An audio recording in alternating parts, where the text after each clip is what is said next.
to the Ask Me How I Know show. I'm your host, Julie Holly, and I'm so excited you're here.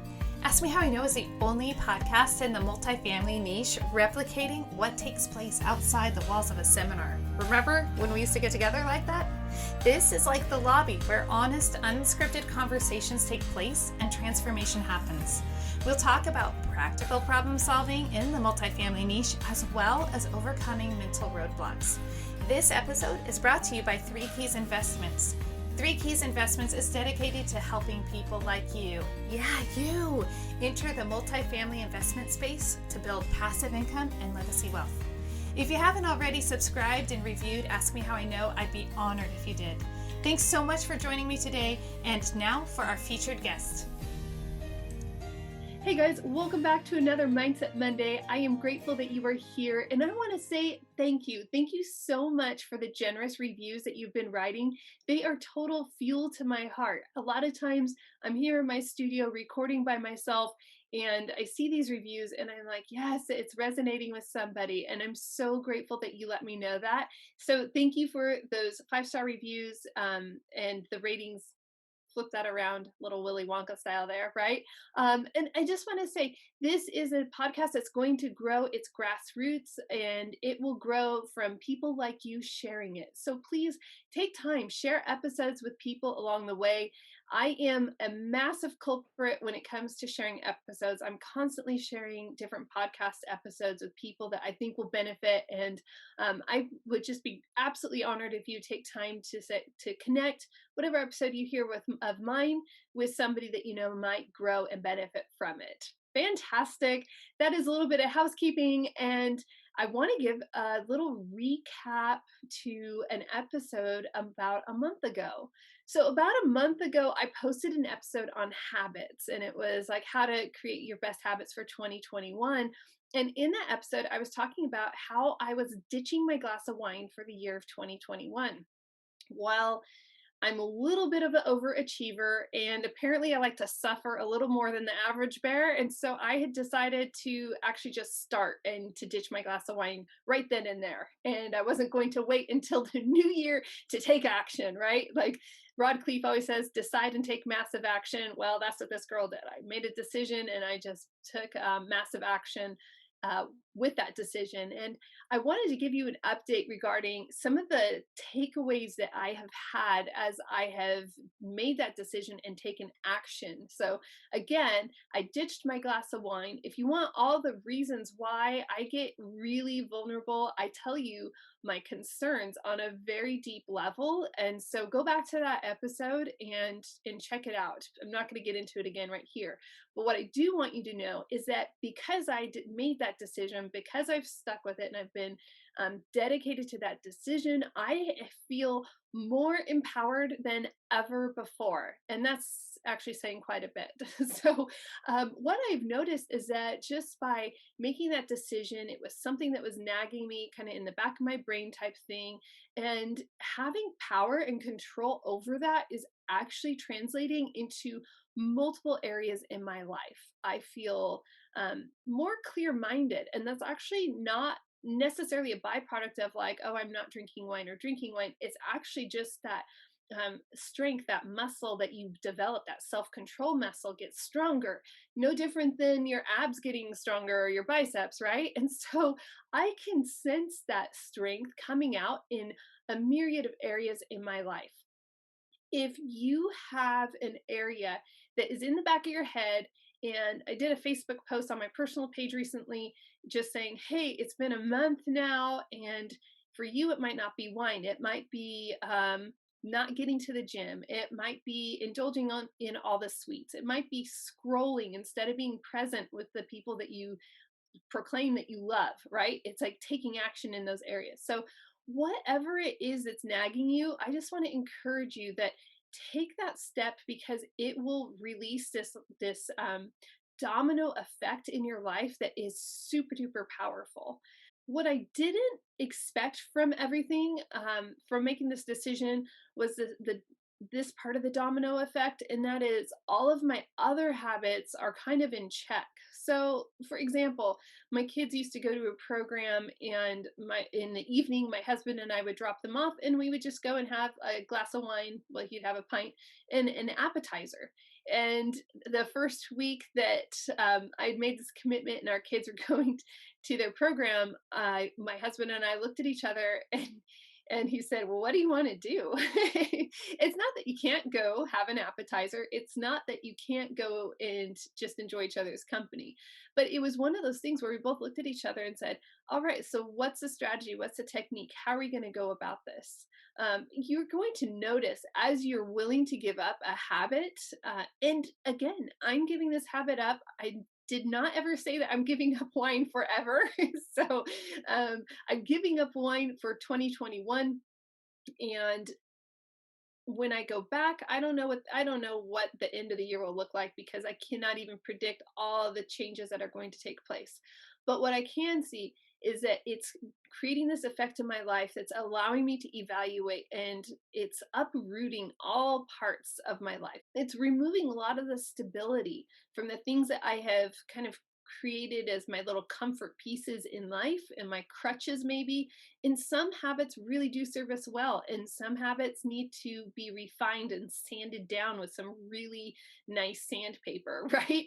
So big heavy grit to just take all the rough edges off real fast. So anyhow, as you were going about preparing for your next year, I want to encourage you to take time to potentially give something up for an entire year, not just for a season of Lent or a short month or something, but actually like really commit to it, because it's absolutely powerful and empowering in your life. Okay, so that's the update. I will probably give you updates along the way, because I did not anticipate all of the eye-opening experiences that I'm having, and it's only 1 month in. So I will keep you posted if there's anything else that's super fascinating that I think you will gain and grow from.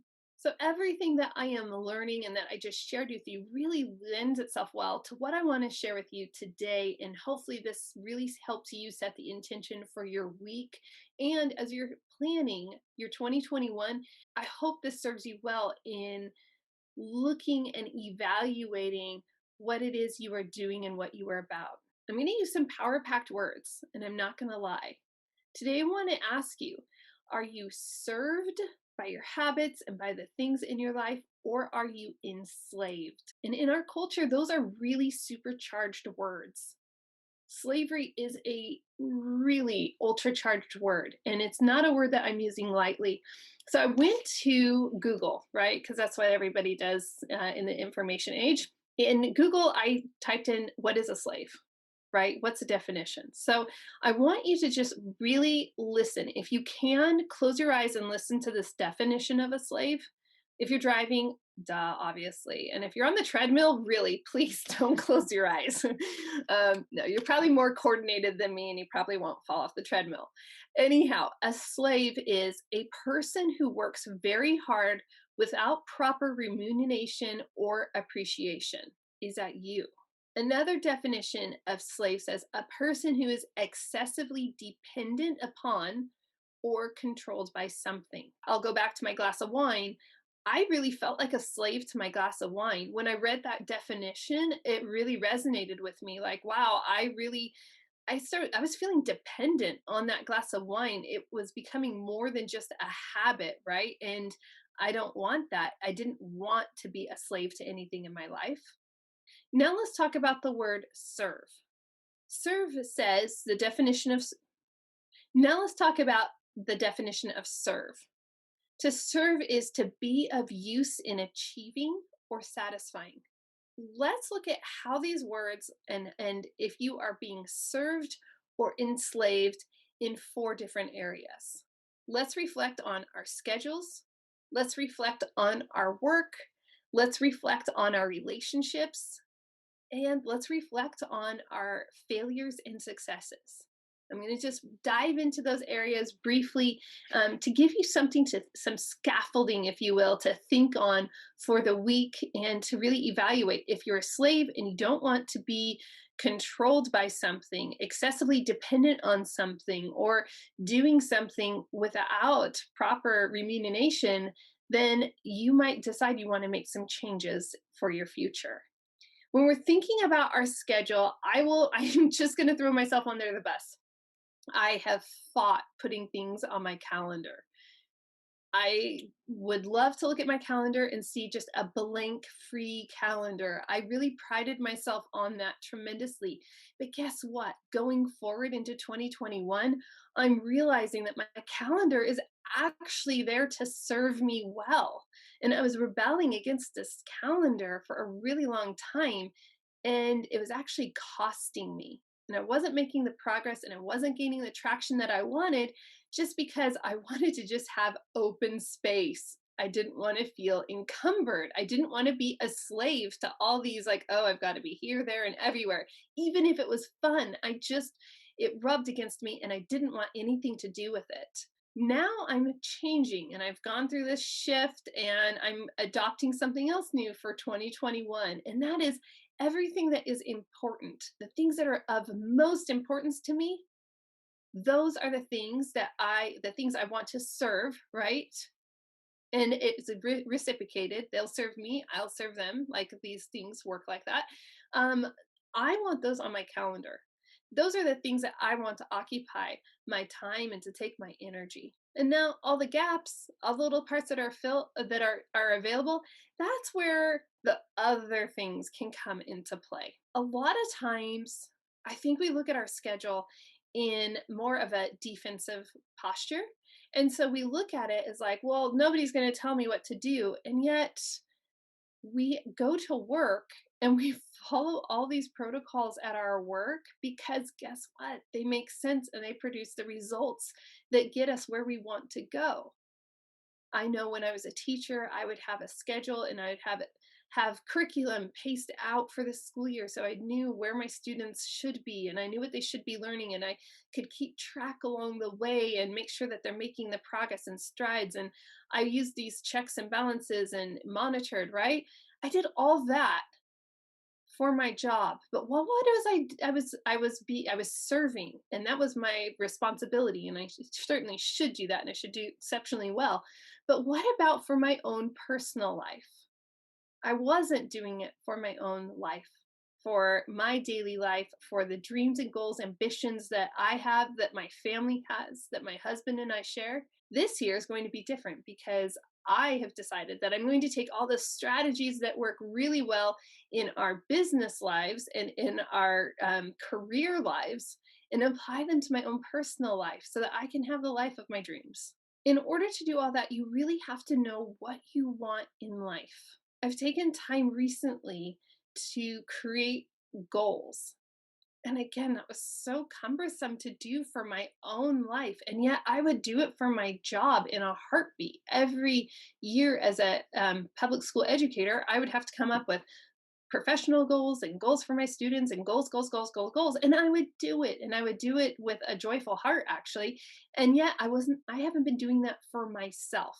So again, what is it you want in life? Because it's not just magically going to happen. You're not going to magically wake up at 50 and have the ability to retire unless you are planning strategically for that and taking the daily action to do that.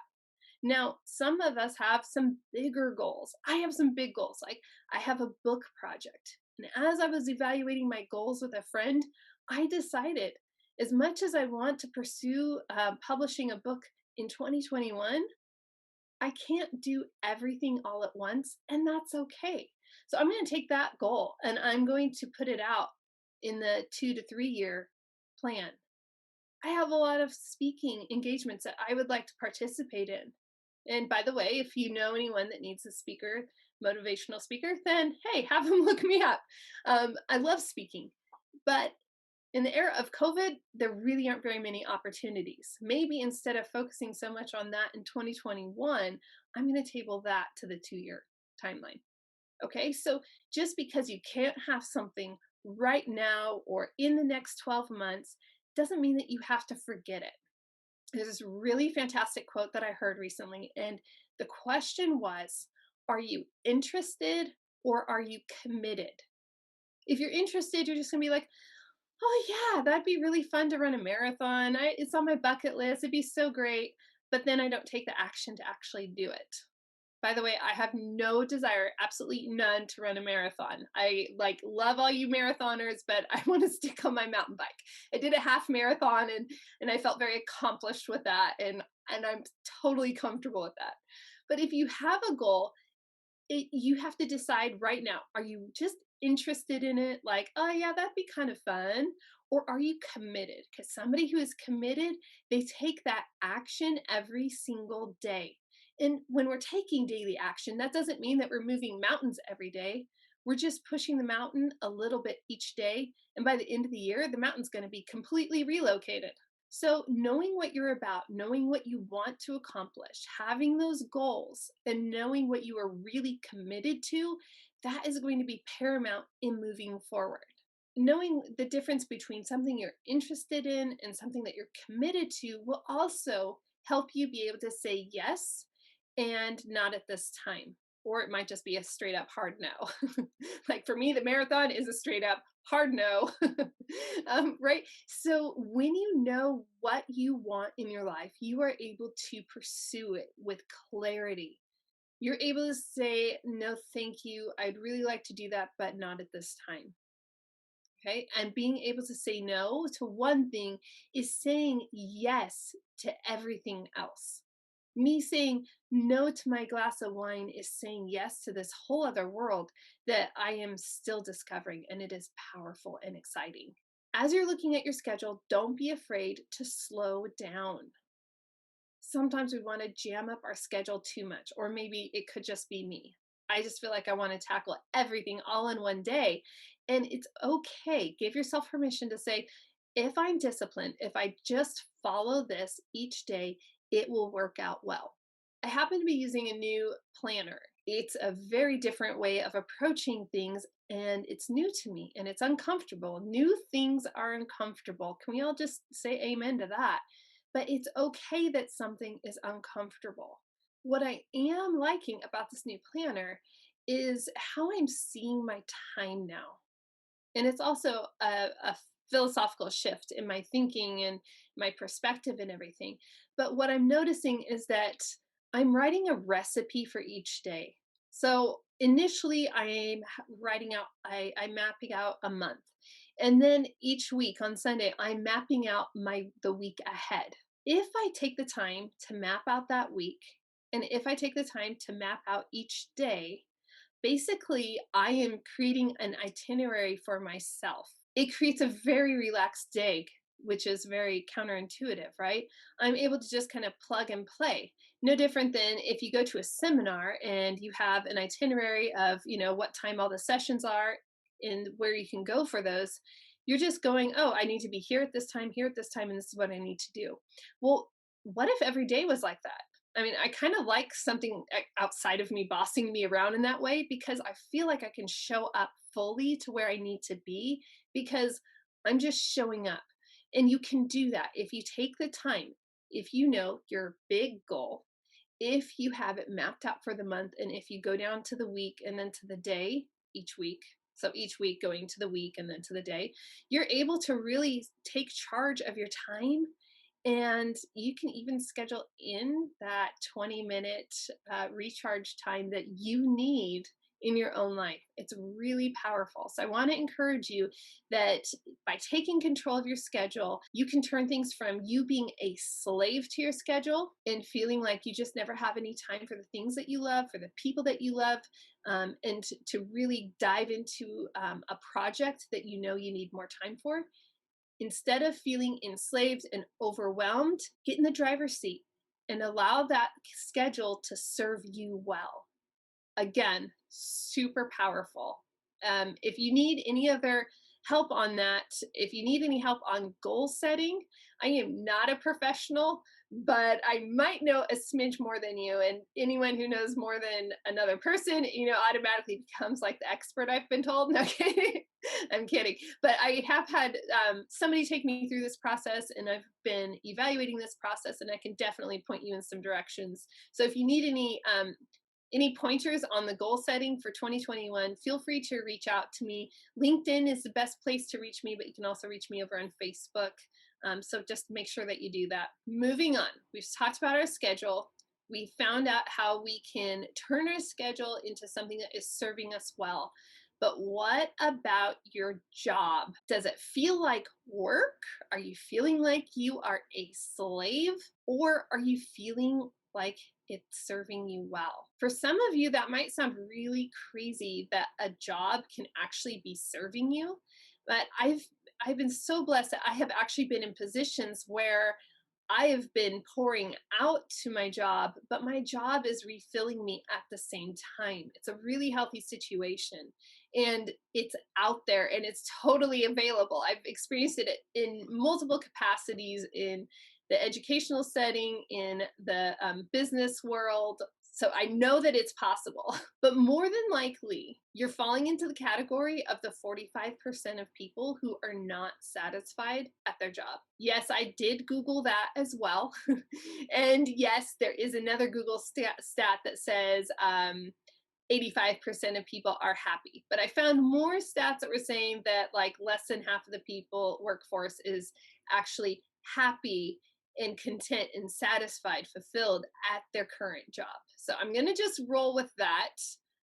Also, probably because I hear a lot of people complain about their jobs. So if you're feeling like your job isn't serving you, or maybe you could tell like I really like what I do, but it's just not fully there for me. I'm not sure how I can tweak this part. Let's dive into that for just a moment. The first thing we want to do is make sure, similar to our calendar and our schedule, do you have clarity? Do you know what you want to do as a career? Now, in this era, we're not in the we're going to choose one career and stay with that career for all of time. So let's just have a little, what I like to call a come to Jesus type moment. Let's get clear. And it's okay. For some reason, I think a lot of times we don't think that success is something that we should strive for. Like, oh, maybe deep in your heart, you want to be the boss or the CEO, or maybe you have big dreams and aspirations. But the people that you're surrounding you with, maybe your colleagues or your friends or your family, they kind of poo-poo that idea. It's like, oh yeah, don't strive for that. Oh gosh, bosses are so terrible. And a lot of times we can get the impression that the boss or the leaders are, horrible, rotten people, because oftentimes they're spoken of in a lot of negative ways. But maybe that's who you want to be. Maybe you want to go be a powerful leader of a company or a division of your company. And you know that you can do it well and impact lives. You've heard me say this on other episodes, but I have been under some really great leaders. And so there are some amazing leaders out there. Leaders always get I'm just going to digress for a second and say that leaders always get the short end of the stick. They can never please everyone. Unfortunately, that's part of the job of a leader. Is they're going to make half the people happy and half the people aren't going to be happy. You might ask yourself if you're complaining or whining more about your job or position. And if you are finding yourself complaining and whining more, you are probably ready for a change. And it might be start with an internal change within you. That change might be that you need to find the courage to step out into discomfort so that you can achieve the life and the dreams that you want to. Taking a chance to talk to your boss about redefining what your role is in a job, that can take a lot of courage. Taking a chance to apply for a job at a completely new company can feel really risky, but everything that you want is on the other side of your fears. But everything you want is on the other side of your fears. So evaluate, are those fears holding you back? Is fear enslaving you to be a slave at a job? Or Are you allowing courage to grow within you so that it can serve you, to give you the strength to make the transitions and pivots that you need to make in your life? The third area we want to talk about are relationships. And this is just probably going to get a little bit uncomfortable for some of you. Are you around people who expect you to show up? Are you around people that value you? If you're around those kind of people, it's going to be a game changer for you. And if you're not around those people, it might not be working well for you. I found this statistics, and I love this. There's always a statistic for anything out there. We all know that, and I'm not trying to tweak anything, but it was interesting. I'm reading through Brendan Burchard's High Performance Habits, and one of the things he's talking about is the effect of the people around you. Now, get this in his book. So I'm just going to loosely paraphrase from it, and I highly recommend reading it. He's explaining that the people who are around you directly affect you. All right. So if I'm hanging around happy people, guess what? The likelihood of me also being happy increases by 25%. Now, I don't know about you, but I definitely like to err on the side of happiness in life. And so that's a huge thing. Now, on the other end of things, if I'm hanging around people who, he puts in there some examples like, hey, if everybody's obese and they're drinking and maybe they're getting divorced and like all these other things that I don't want to bring into my life. If you're around people that are participating in those things, guess what?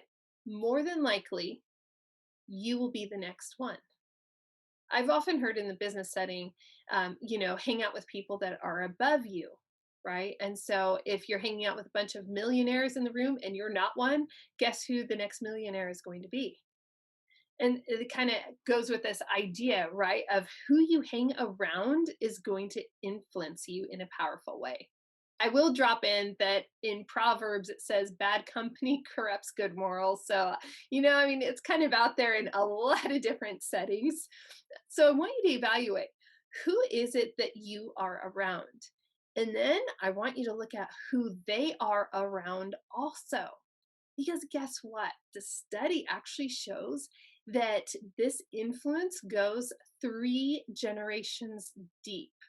So I have a friend whose friend's friend is super ultra happy and positive and successful. That is actually going to ripple up to me. How cool is that? I just love that.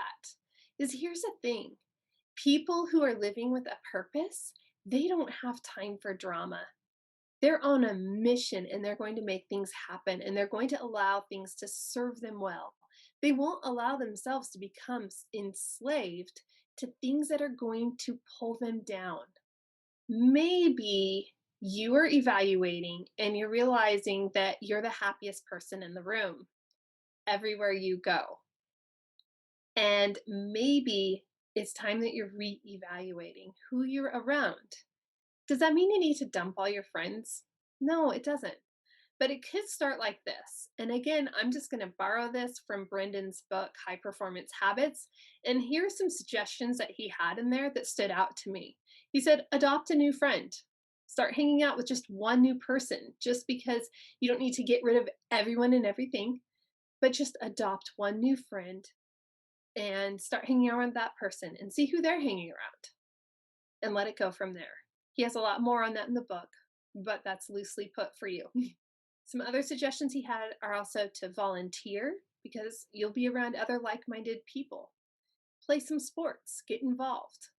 Seek out a mentorship with someone else, and conversely, you could also be a mentor to someone. I always like the way Corey Peterson has an analogy of like you should always be reaching up and letting somebody, grabbing somebody's hand, and then you need to be reaching down and helping somebody up. I feel like it's like a barrel of monkeys in a way. Ultimately, choose to surround yourself with people that bring joy and growth into the world around them. And guess what that also means? If you want to be around those kind of people, guess what kind of person you need to be? That's right. This isn't a one-way street at all. So these things are reciprocal. If you would like these things to serve you well in life, then you also need to be willing to give. This is not a taking type transaction. This is a reciprocation. Now, the last area that I want to talk about are your successes and your failures. How are they serving you? Are you a slave to your failures? This morning, my daughter and I were working on science, and she became frustrated. And it was time for her virtual lesson to begin. And she was really frustrated. And we took a moment, and I won't lie, I was frustrated also at the situation. It was like this whole frustrating little fury. And we worked through it. But what I told her, I said, listen, let's get down to what you need to do. Because she was becoming enslaved to her frustration. She felt like it was a failure. She was becoming enslaved to it. I've messed this up and I messed that up. And it became this downward spiral that was just going to suck her down. And guess what? That's what happens. A lot of times we make mistakes, and that's all they are. We're human. We make a mistake. And for some reason, we expect so much of ourselves and then we just hold on to that mistake. We become a slave to it. And that's all we serve is this mistake. What if we shifted? And what if we said, I made a mistake. And now I'm going to allow that failure, quote unquote, because very few things are fails. I'm going to allow that to serve me well and inform me on how I can move forward in a really powerful way. Let's strip the power of becoming a slave to our mistakes, a slave to our setbacks, a slave to our perceived failures, and let's allow those things to serve us so that we can move forward in strength. Now, what about our successes? Are you a slave to your success, or is it serving you well? You might know that you are a slave to your success if all you do is recount your past hurrahs and you're not building new ones. If you're holding on to the past successes and you're living in the past, then you are now a slave to those successes. But you can allow that success to fuel and to serve you into further success. The way you do that is you have maybe your accomplishment board beside your vision board. And you can remember, I did these things and I did them well. And I can do this next project with the same excellence. Now that success isn't becoming an ego mark on your timeline, but it's becoming something that can help snowball further successes for the future for you. Our life, our freedom is our choice, and most of it starts with how we are thinking and perceiving ourselves, the people in our lives, and the world around us. The time you don't take to evaluate these things is going to be more time lost. It's more time lost stuck being enslaved to some bad habits, to some bad thinking, and it's not going to help you achieve the life of your dreams. Allow those things. All of these things is just a slight twist, slight pivot, and a different perspective, and it will allow all of these things to serve you in a really powerful way. And what I love about this is that when one person becomes free, they begin to emancipate everyone else around. As you go about your week and you're reflecting intentionally on your schedule, on your job, on your relationships, on your mistakes, and on your successes. Emancipate yourself in every capacity and allow everything to serve you well so that you can impact the world around you. I am so grateful for you. I'm grateful for your time, and I'm grateful for your dedication to becoming free so that you can serve and help others around you. Please remember to go and make sure you're subscribed so you don't miss another episode. And please share this episode with a couple other people this week. Until next time, go find your freedom. Thanks so much for joining me for another episode of Ask Me How I Know. This episode was brought to you by 3 Keys Investments. They are dedicated to helping people like you, you, my awesome listeners, develop passive income and legacy wealth through multifamily investing. Feel free to check out their website, 3keysinvestments.com, to see if there's an offering that will help your portfolio grow and meet all of your needs. If you haven't already rated, reviewed, subscribed, liked, all of those bells and whistles, I would be absolutely honored if you would do that for Ask Me How I Know. Thanks again, and go make it a great day.